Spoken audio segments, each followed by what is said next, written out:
उत्तर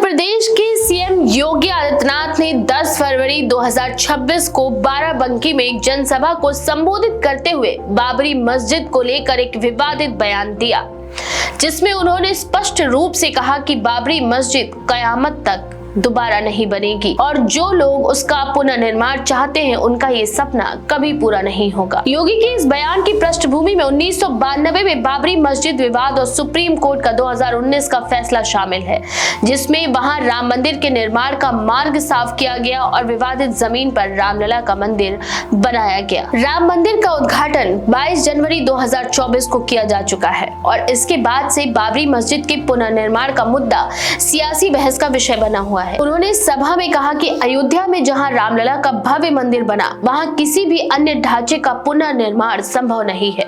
उन्होंने जोर देकर कहा कि भाजपा और केंद्र की सरकार ने राम मंदिर के निर्माण का वादा निभाया है, इसीलिए पुनर्निर्माण का विषय आज साधारण राजनीतिक बहस से आगे बढ़कर सामाजिक और संवैधानिक सवालों से जुड़ गया है। योगी ने अपने संबोधन में ये भी कहा कि जो लोग कानून तोड़ने की बात करते हैं या कानून का उल्लंघन करना चाहते हैं, उनके लिए कानून सख्ती से लागू किया जाएगा और कानून का उल्लंघन करने वालों को सीधे नरक की ओर भेजने की चेतावनी भी दी।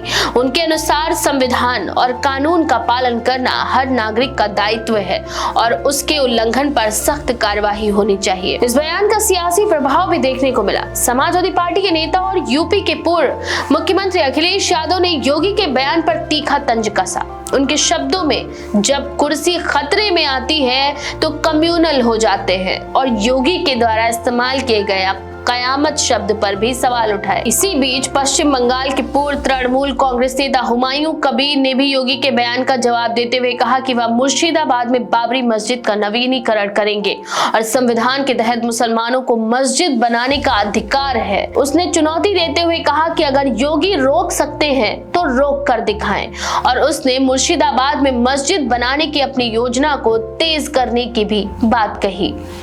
योगी के बयान को भाजपा के पक्ष में एक सख्त फोकस के रूप में देखा जा रहा है, जहां राम मंदिर के निर्माण को एक बड़ी उपलब्धि और हिंदुत्व से जुड़ी राजनीतिक प्राथमिकता के रूप में पेश किया जा रहा है।